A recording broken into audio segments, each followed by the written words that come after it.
आता साताऱ्याच्या आणि ब्रह्मपुरीच्या, अंगापूरच्या सर्व सहयोगांना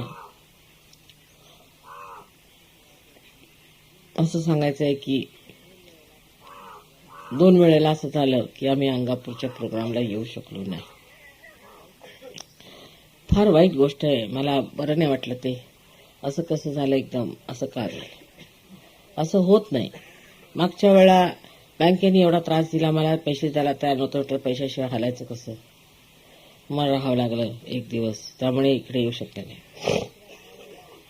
दुसरं, ह्या वेळेला आमच्या ड्रायव्हरमध्येच कोणतं तरी भूत घुसलं होतं मला वाटतं. आणि परत परवा सुद्धा असं स्वयंपाकाचा वगैरे विचार होता, तो इतक्या सगळा उशीर आणि सगळं सामान आलं, म्हणजे कसली तरी निगेटिव्हिटी कार्य करत आहे. तेव्हा सहयोगांना एवढं सांगायचं आहे की आपल्यामध्ये निगेटिव्हिटी नसली पाहिजे. आपल्याला कोणत्या गोष्टीचा राग नाही मानला पाहिजे.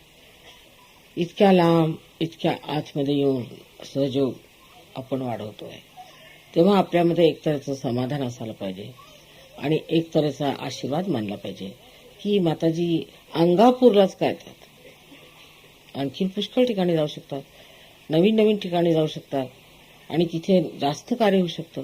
पण तरी सुद्धा अंगापूरला, आणि जसं त्याने काय सांगितलं की वारी सुरू झाली तर हे काय विठ्ठलाचं स्थान नाही, पण तरी सुद्धा येतात. त्याला कारण काय? पण काहीतरी निगेटिव्हिटी आहे असं मला वाटतं. आणि ती निगेटिव्हिटी कदाचित अहंकाराची असू शकते. कदाचित अहंकार माणसाला असेल आणि तो इतरांशी बोलताना किंवा सहयोगाबद्दल कार्य करताना ती सहिष्णुता किंवा ते प्रेम किंवा ती माणुसकी दाखवत असेल. तेव्हा विचार केला पाहिजे, असं का होतंय? 2 वेळा हे झालेलं आहे, तेव्हा काहीतरी कारण असायला पाहिजे. तसं पुण्याहून आम्ही 2दा गेलोय बाहेर, पूर्वी सुद्धा. मग असं काय व्हायला नको होतं. पण अशा अडचणी येतात की त्याला काही मार्गच मिळत नाही, त्यातनं मार्गच मिळत नाही.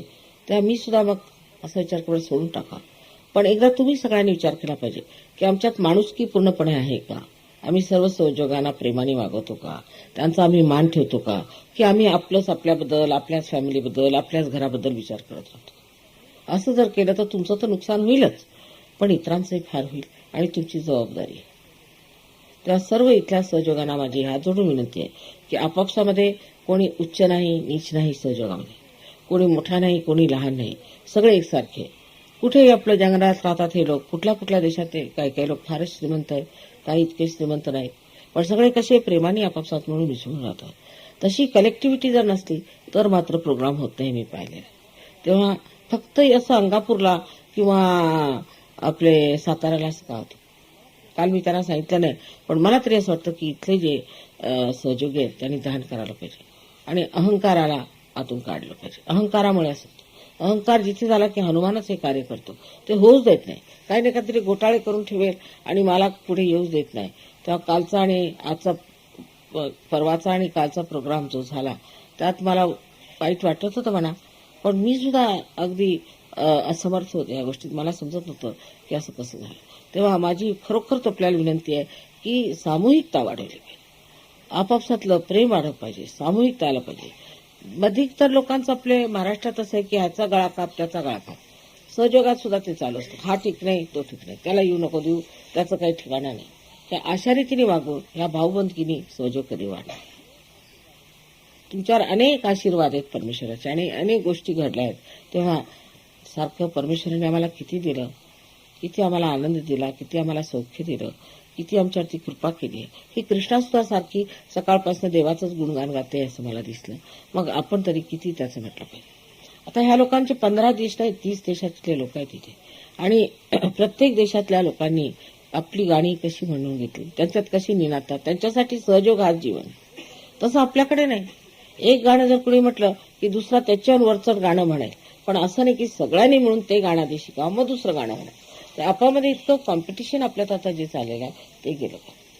आपण काय आता सर्वसाधारण लोक नाही, आता आपण योगी जन. योगी जन म्हणजे कसा, अगदी नम्र असायला पाहिजे. परत सहयोगी अत्यंत प्रेमळ असायला पाहिजे.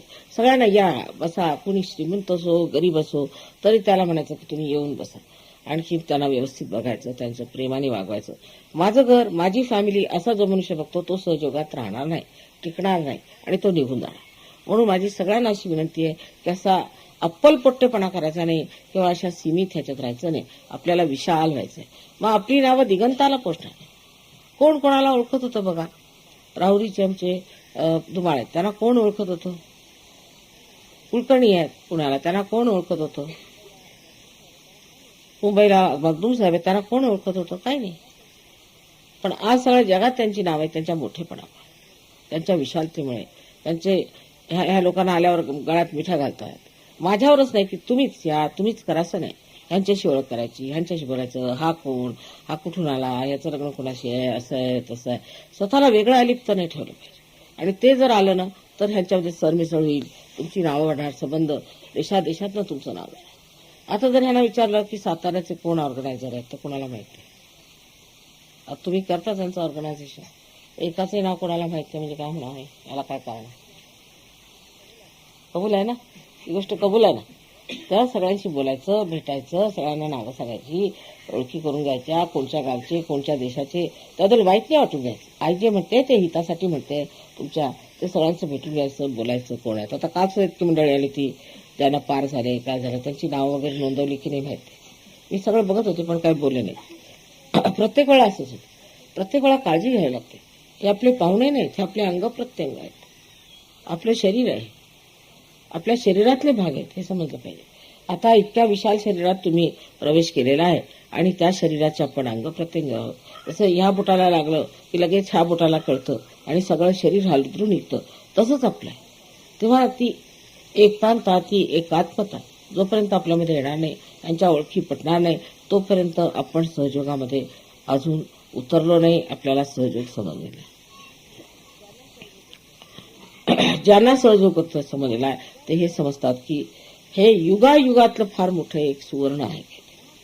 आणि ते म्हणाले लहान सहान गोष्टीमध्ये सुद्धा आपण बघतो की अजून जाती पाती अमकं तमकं सुटलेलं नाही. हे आपल्याला तोडलंच पाहिजे. ह्या जातीपाती धरून नुसता बायकांचाच त्रास सोड. एखादं चांगलं लग्न झालं त्याचा अर्थ असा नाही की सगळी लग्न चांगली होणार आहे.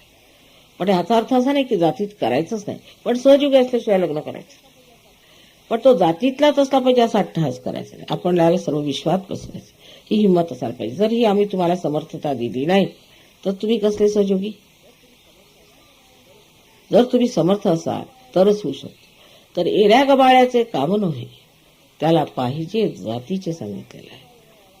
आणि मराठा ते तुका वेळ व्हावा असं का म्हटलं. रामदास स्वामी ब्राह्मण असताना त्यांना माहिती होतं की मराठा म्हणजे काहीतरी विशेष विरश्रीपूर्ण. पण तसं काय आजकाल दिसत नाही. मराठ्यांचा मला भयंकर अनुभव आलेला. आता कालच परवा पुण्याला भाषण झालं असतं, सांगितलं होतं की मी 4:30 एका दुकानात गेले आणि प्रत्येक मजल्यावरती बघते 25-30 माणसं फेटे घालून बसलेले. म्हटलं हे करतायत काय इथं. आणि हे बस्त्याला बसले.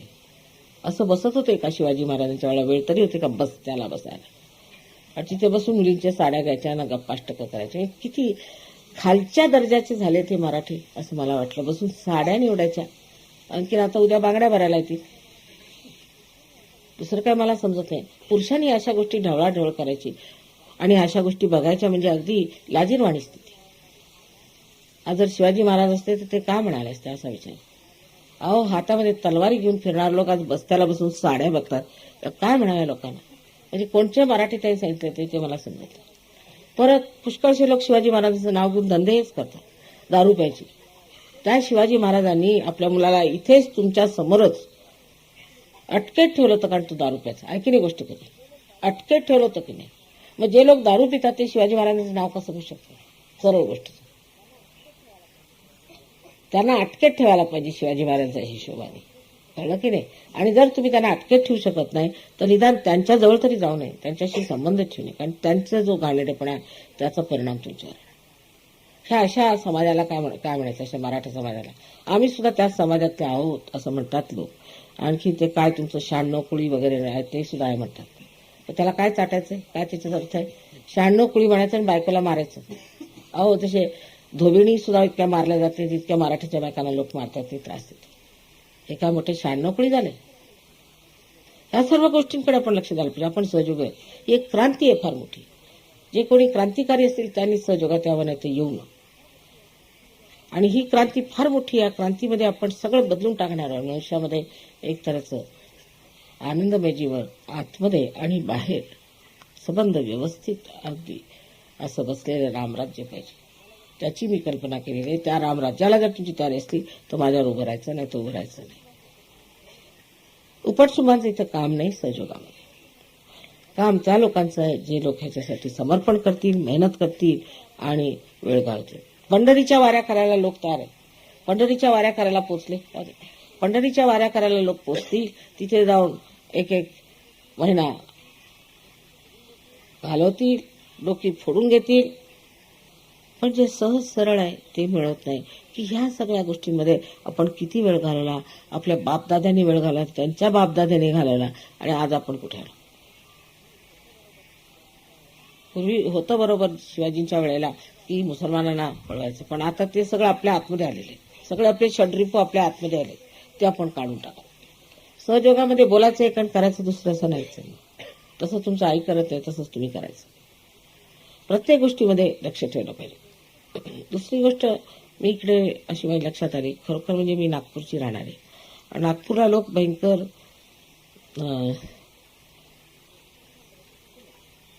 म्हणजे असं म्हटलं पाहिजे श्रीमंत आहेत लोक, कारण तिथली जमीन चांगली आहे, श्रीमंत लोक आहेत आणि दिलदार लोक आहेत, भयंकर दिलदार. तुम्ही जर नागपूरच्या तिकडे संबंध करायला तुम्हाला आश्चर्य वाटेल. सकाळपासून तुमची कशी सेवा करायची, सकाळपासून तुम्हाला काय द्यायचं, तुम्ही म्हणजे म्हणा की कमालच अशी सरबराई आम्ही कुठे पाहिली नाही. त्याला कारण असं की एक श्रीमंत लोक आहेत, ते शेतीवाडी चांगली आहे, हवा वगैरे चांगली, सगळं जरी म्हटलं तरी सुद्धा त्यांच्यामध्ये अप्पलपोटेपणा नाही. ऐकवळा स्वतः उपाशी राहतील पण पाहुण्यांचं फार करणार ठिकाणं. पण इकडच्या बाजूला मी बघते आहे की भयंकर लोक कंजूस आहेत, भयंकरच. अगदी सहयोगात सुद्धा पैसे तर देतच नाहीत काही. आता सगळे पैसे फक्त ह्या लोकांनी दिलेले ते तर सोडा.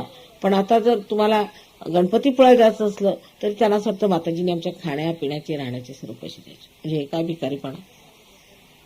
तेच आमच्या नागपूरच्या कोणाला जर म्हटलं ना की तुमचं आम्ही खाण्यापिण्याचं नाही, मग वा कशाला, आम्ही आमचे देणार, तुम्ही जायचे नाही, आमच्याकडनं जास्तीचे घ्या म्हणते. आता हे सगळे गाणे म्हणणारे आणि गाणे करणारे ते म्हणा माताजी बघा आम्ही फुकटात येणार नाही, आम्हाला इथून आमचे पैसे देणार. तर अशी काही आपली परिस्थिती करून घ्यायची नाही जिथे मनुष्य इतका शूद्र होईल. विशाल हृदय झालं पाहिजे आणि त्या विशाल हृदयाला आपण घेतलं पाहिजे. आईने सांगितलं त्याचं वाईट नाही वाटून घ्यायचं, आई आपल्या हितासाठी सांगते, ती विशालता असायला पाहिजे. तेव्हा सहयोगाचा कोणी ठेका घेतलेला नाहीये. सहयोग कोणा एका माणसाचा नाहीये, सर्वांचा आहे. सर्वांशी माणुसकीने प्रेमाने वागायला पाहिजे. सगळे आपले अंग प्रत्यंग आहेत असा विचार केला पाहिजे आणि तसं प्रेम केलं पाहिजे. या सातारा जिल्ह्याचं फार महात्म्य आहे. इथे कृष्णाच वाहत नाही, पण इथे इतक्या साधू संतांनी कार्य केलेलं आहे की मला आश्चर्य वाटतं की ह्या सातारा जिल्ह्यात सहयोग का बसू नये. पण त्याला कारण जे असेल ते शोधून काढलं पाहिजे, त्यावर तोडगा काढला पाहिजे. आणि का होत नाही, जर तुम्ही हिया केला तर का होणार. राजकारणी लोकांनी किती प्रकार करून ठेवले आहेत. मग हे अध्यात्म आहे, ह्याचा कोणाशी संघर्ष काय, त्याचं कोणाशी भांडण काय, आणि लगेचच कोणी सहयोगात आल्याबरोबरच त्याला फायदा होतो. आता हे दयाल साहेबच बघांची काय परिस्थिती, आज यांची परिस्थिती किती चांगली. कालच एक गृहस्थ भेटले, म्हणे माताजी मी आलो इंटरव्ह्यूला, मला मोठी नोकरी मिळाली. म्हणजे पैशाच्या दृष्टीने म्हणत नाही, पण इतर मनाला स्वास्थ्य, अहंकार आदी, राग येणं, तो दुसऱ्यांवरती राग दाखवणं, हे सगळं सुटतं. मनुष्य शांत चित्त, त्याच्या चेहऱ्यावरच इतकी शांती येते की वाटतच नाही की हा मनुष्य तोच आहे. स्वतः कोण देवता पुरुषाला, अहो मी तो, असं का, पण तुमचे ते चढले डोळे बिळे काही दिसत नाहीत, नाही तर उतरलं सगळं. तसं व्हायला पाहिजे. तसंच बायकांचं सुद्धा, बायकांनी सुद्धा अत्यंत प्रेमाने आईसारखं वागलं पाहिजे. प्रत्येक गोष्टीमध्ये आपल्यामध्ये एक गुण फार चांगला आहे की पावित्र्याची आपल्याला कल्पना आहे, पण इतर गुण फार कमी. एकतर तसंच बोलताना फार आपण उद्धटपणाने मुलाला सुद्धा चल उठ निघ असं बोलायचं, सरळ म्हणायचं चला उठा. आपल्या तिकडे आमच्या नागपूरला मुलांना कोणी असं बोलत आहे, चल निघ उठ असं नाही बोलत, चला उठा. मानाने त्यांना वागवलं म्हणजे ते पुन्हा मान करायला शिकते. पण सुरुवातीपासूनच अगदी पटकन हातात काहीतरी वस्तू उचलून घ्यायची, तर त्याला ढकलून टाकायचं, त्याला तिकडे बसवायचं. मुलांचा जर मान नाही केला तर ते मुलं तशीच होणार, पुढे जाऊन मान नाही करणार. तर ही फार मोठी तफावत मी पाहिली दोन ह्याच्यामध्ये. कारण आमच्या तिकडे खानदेशाला नागपूरला लोक आहेत, खानदेश म्हणा इतकं नाही, पण नागपूरच्याकडचे वडाडचे लोक आहेत. त्यांचं वागणं, त्यांचं बोलणं मुलांच्या बरोबर एक तऱ्हेची पद्धत. आणि शिवाजी महाराज झाले ते इकडे, तिकडे कोणचे महाराज झाले, ते भोसले झाले ते बस. पण तिथे एवढं राजेशाहीपणा कसा आला आणि इथे इतका शूद्रपणा कसा? तर मुलांशी सुद्धा इज्जतीने बोललं पाहिजे. आपण सुद्धा यावं. आता सहयोगी आले मानपान केला पाहिजे. आता पुष्कळदा मी आमच्या प्रतिष्ठानमध्ये बघते की काही भेटायला आले की मला सांगायला जाऊ घ्या ना, काही खायला द्या की, म्हणजे मग लोक देतो. असं नाही की आल्याबरोबर काहीतरी खायला द्यायचं, त्यांना पाणी द्यायचं ते बघायचं. तशीकडे पुण्याला तर मुळीच पद्धत नाही. तिथे तर एक पेरू 10 माणसांना वाटून खातील. अशातले भयंकर कंजूस लोक आहेत पुण्याला. पण साताऱ्याला तसं नको. तुमच्या इथे शाहू महाराजांसारखे लोक झालेले आहेत आणि कितीतरी गोष्टी झालेल्या आहेत. तेव्हा एकतर दातेपण असलं पाहिजे, मोठं पण असलं पाहिजे. लोकांना तोडायचं फार लवकर येतं. आपल्या मराठी भाषेमध्ये इतका गोडवा आहे, इतकं सगळं चांगुलपणा आहे, पण हे तोडण्याचं जे प्रस्थ आहे ते कसं वाढलं मला समजतं. अपमान करायचा लोकांचा, फटकन काहीतरी बोलून टाकायचं, ते तसं सहयोगात नसलं पाहिजे. कोणी गरीब श्रीमंत असला तो आहे तिथे आहे, परमेश्वराने ते केलेलं नाही, समाजाने केलेलं आहे, पण त्याची काही मान्यता घ्यायची नाही आणि सरळ मनाने अत्यंत उदार हृदयाने प्रत्येकाला आपल्या हृदयात बसवलं पाहिजे. कारण तुम्ही संत साधू आहात, तुम्ही सगुणामध्ये आलेले निर्गुण आहात. तेव्हा तुमचं वागणं कसं सुंदर असायला पाहिजे. त्याच्यात गर्विष्ठपणा नको, त्याच्यामध्ये जुन्या कल्पना नकोत, काही नको. जर ते झालं नाही तर तुमची सहयोगाची प्रगती खुंटेल. म्हणून आज मी उघडपणे सांगते की फार जरुरी आहे की सहयोगांनी साताऱ्याच्या विशेष करून एक फार प्रगती करायला पाहिजे. आपापसात मैत्री पाहिजे, ग्रुपबाजी नको, गटबाजी नको आणि आपापसात बोलणं फार नम्रतेचं असतं, फारच नम्रतेचं. प्रत्येकाचा मान केला पाहिजे, प्रत्येकाशी प्रेमाने वागलं पाहिजे. आणखीन कोणी मनुष्य आहे तो तिकडचा आहे, हा इकडचा, असं नाही करायचं. सगळे आपल्या हृदयातले आहेत असं समजून वागलं पाहिजे. त्याबद्दल तुम्ही क्षमा करावी मी सांगितलं, कारण मला स्वतःला समजलं नाही की 2दा असे प्रोग्राम का झाले नाहीत आणि काय गोष्ट झाली. मग त्यामुळे फार घाबरले होते. दुसरं काही नाही, पण सहयोगाला सोडून जाणार तरी कुठे? सहयोगाशिवाय मार्ग काय? आणि त्यानंतर मग किती त्रास होणार, त्याचे किती झेलावं लागणार आहे. म्हणून व्यवस्थित चालावं. नदी तुमच्या घरापर्यंत आलेली आहे. आता गंगेचं जे काही आहे पुण्य ते उचलायचं आहे आणि त्यासाठी इतका विचार करायचा नाही. फक्त एक समर्पित असून आता जी तुम्हाला आमचे सगळे जेवढे काही कुसंस्कार आहेत, आणखी जेवढे काही आमचा अहंकार आहे, तो सगळा आम्ही समर्पण केला असं मनामध्ये प्रार्थना करून माणसाने सहयोगाला वाढी लागलं पाहिजे. त्यात नवरा असं म्हणतो किंवा बायको असं म्हणतं असं म्हणायचं नाही. सहयोगी प्रत्येक ठिकाणी आपला व्यक्तिगत सहयोग वाढवू शकते. इतकंच नव्हे तर हळूहळू सगळ्यांना जिंकूनही घेऊ शकते. अशा रीतीने एक सशक्त समर्थ समाज आपल्याला तयार करायचा आहे. तो केल्याशिवाय आपल्या राजकीय सुद्धा ज्या काही व्यवस्था त्या ठीक होऊ शकतात. तर मानवालाच परिवर्तन पूर्णपणे झालं पाहिजे. सहयोग म्हणजे कुणीतरी येऊन त्याची मक्तेदारी घ्यायची आणि आम्ही काय ते मोठे सहयोग म्हणून मिरवायचा, असा सहयोग नाही. सहयोगामध्ये तुमची प्रगती काय झाली, तुम्ही कुठवर आलात, तुम्ही काय किती लोकांना जागृती दिली, किती लोकांना प्रेम दिलं, किती लोकांची दोस्ती झाली ते पाहिलं. तेव्हा आता ही मंडळी जाणारच आहेत, आता अतीतलाही जाणार आहेत पुढे, पण तरी सुद्धा त्यांच्यामध्ये बसून तुम्ही कोण काय कुठले त्यांचे पत्ते घेणं, त्यांच्याशी बोलणं, सगळ्यांनी प्रेमाने बोलून घ्यायचं म्हणजे बरं वाटेल. नाहीतर इथे येतात पाहुण्यासारखे आणि जातात. अहो पण पाहुण्यांची तरी ओळख तर झाली पाहिजे की पाहुणे कोण आहे. त्यांना तुमची ओळख सुद्धा नाही, विचारतात कोणाकडे जायचं, कोणाला भेटायचं, काय करायचं. तसं करू नये. तेव्हा इतक्यांदा ते इथे आलेले आहेत, तुम्ही सगळ्यांनी दोस्ती करून घ्यायची. त्याच्यामध्ये सांगायचं की आम्ही सहयोगी आहोत, असं तसं पुष्कळ बोलायला आहे तुम्हाला आयुष्यात आणि मजा आहे त्याच्यात. एक तऱ्हेचा अलिप्तपणा फार आहे, तो अलिप्तपणा सांगून टाकला पाहिजे. तसंच कुठे गेलं तरी साताऱ्याच्या लोकांनी वेगळं राहायचं, मुंबईच्या लोकांनी वेगळं राहायचं, हे चुकीचं आहे. सगळ्यांनी सरमिसळ करून राहायचं आणि सगळ्यांनी जाणलं पाहिजे. इतकंच नाही, पण हिंदुस्थानात सुद्धा लोक साताऱ्याच्या लोकांना ओळखत नाही. मला आश्चर्य वाटलं. आता परवाच कोणतरी येणार होते, म्हणे कुणाकडे यायचं, मग काय करायचं. मग तुम्हाला माहित नाही का साताऱ्याला कोण आहे? पण आम्हाला काय माहिती.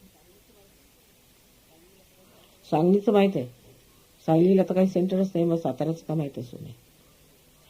तर सगळीकडे एक तऱ्हेचं पसरलं पाहिजे आपलं प्रेम, सगळ्यांना आपण जाणलं पाहिजे, सगळ्यांशी दोस्ती केली पाहिजे, सगळ्या विश्वात आपलं नाव झालं पाहिजे. लोकांनी सातारा काय हे ओळखलं पाहिजे.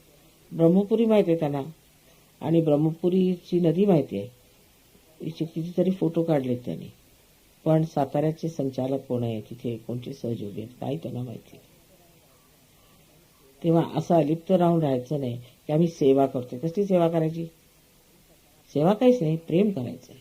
प्रेम करताना आपल्याला त्यांचं नाव गाव सगळी माहिती पाहिजे, त्यांचे त्रास माहिती पाहिजे. त्या प्रेमाने बघा कसं भारावून गेलंय सगळं. आणि असंच माझं हृदय भारावून जातं कधी कधी विचार करून की आता प्रेम करायला कसं शिकवायचं बा लोकांना. तेव्हा आता रागवणं किंवा रुसणं, फुगणं, वेगळं होणं वगैरे ह्या गोष्टी सोडून नुसतं प्रेमाच्या सागरात डुंबून जायचं आणि आनंदाने राहायचं, म्हणजे सगळं व्यवस्थित होणार आहे. आणि एक दिवस असा आहे की साताऱ्यालाच फार मोठं सेंटर होणार आहे. पण त्यासाठी आधी तुमचं वागणं असं पाहिजे जसं साधू संतांचं. नाहीतर पहिल्या वेळा मी आले होते तर किती लोक आले होते, हजारो लोक आले होते, तुम्हाला आठवत असेल तर. ते सगळे पळूनच गेले, ते टिकतच नाही. तेव्हा तुम्ही सुद्धा थोडी तसदी घेऊन शहरामध्ये एखादी शाळा बघावी, त्या शाळेमध्ये प्रोग्राम करावा, आणखी सगळं कार्य व्यवस्थित चालू आहे. पण जर तुमचं सेंटरच फार दूर असलं तर कसं काय होणार. त्या सेंटर तिथून काढून शाळेमध्ये एक सेंटर सुरू केलं पाहिजे. आणखी लहान लहान ठिकाणी सुद्धा लोक असं करतात. इथे असं करायला काय झालेलं आहे, इथे कुठे सेंटरमध्ये शाळा असेल तिथे करायचं. बरं, सगळ्यांना माझा अनंत आशीर्वाद आहे. मी जे म्हटलं ते लक्षात घ्यावं, त्याबद्दल मनन करावं आणि माताजी आमच्यामध्ये हे सगळं प्रेम वाहू देत, आमच्यातून हे कार्य होऊ देत, अशीच मागणी करायची.